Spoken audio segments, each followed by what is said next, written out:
Hi guys, my name is Elzahn from LeFox Weddings and Events. I'm here today to discuss our top 10 do's and don'ts for our brides with Pink Book.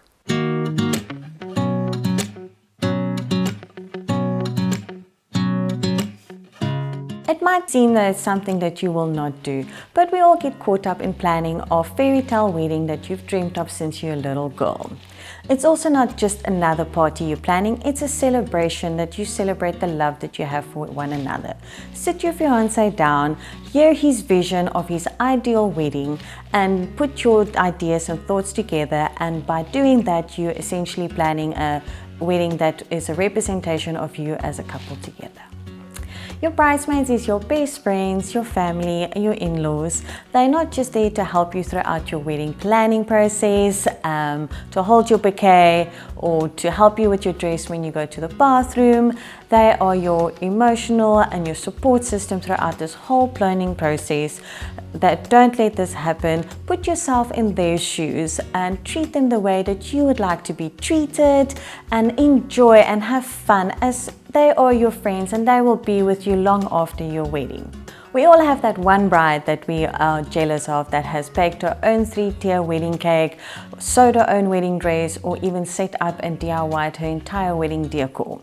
But this can also cause unnecessary stress.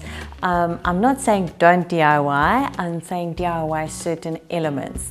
DIY is essentially there to save some money as well as to add that personal touch to your wedding. If this is not for you and you're not that hands-on, please outsource that, ask for help, hire or buy. We have amazing suppliers within our industry that can assist you within your budget. DIYing your entire wedding sometimes works out more expensive than what you would think. Planning your perfect time schedule can sometimes be a little bit tricky, especially if you have a different location for your couple's shoot and you need to allow for extra travel time.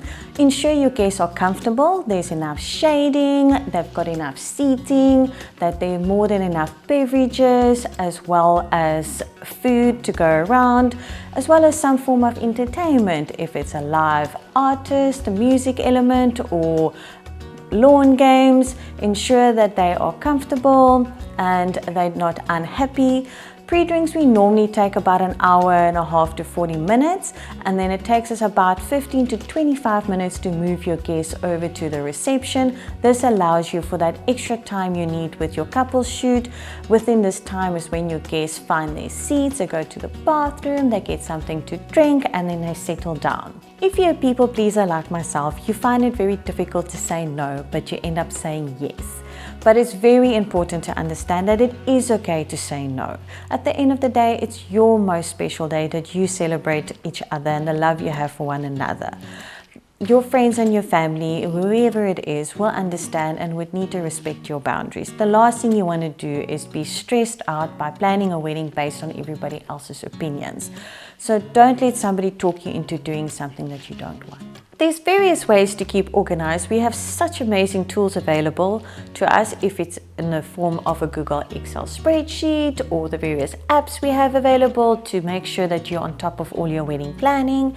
It's very important that you do keep track of what you have booked, what's still to book, what vendors, deadlines and payments that you have. If this is a little bit overwhelming for you, all the more reason to look at booking a professional wedding planner or a coordinator that we will assist you with all these type of organizations, as well as ensure that everything goes according to plan on your most special day. The last thing you want is to be stressed out by not being organized on your day. We are all guilty of overspending, but it's quite important that you stick within your budget. I know it's not always that easy, but put your fiancé down, have a discussion before you start with any wedding planning, and work out how much you would like to spend on your wedding overall, as well as how much you would like to allocate to each very different element within your budget. The reason being, spending that extra 1,000 Rand, 5,000 Rand over your budget, down the line you won't realize how much it will put you in debt, and you don't want to be in the position that 5 years down the line that you are still paying off your wedding. When planning your wedding budget, there might be items that you have forgotten about or some hidden cost that you were not aware of, that you haven't allowed for. So when you do your wedding breakdown, I would suggest always putting in a little line item at the bottom for these type of hidden costs. So when you get down the line and within your wedding planning and these type of costs do arise, you have put that safety net in place and you have made provision, and it allows you to stay within your wedding budget. Looking after yourself is very important. To have that absolute beautiful glowing skin on your most special day, I would suggest starting your skincare journey about 6 months prior to avoid having any breakouts or marks on the day. This will also make it easier for your makeup artist, so go out, spoil yourself, go have that too expensive but I don't care massage and do what will relax you on the day.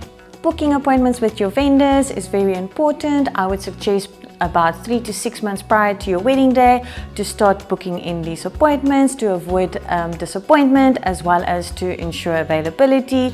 Especially in wedding high season, your vendors are either on site busy setting up or breaking down or running a wedding. So please get these appointments in long before to avoid any disappointment. I hope you found this video informative. For more information, go visit pinkbook.co.za.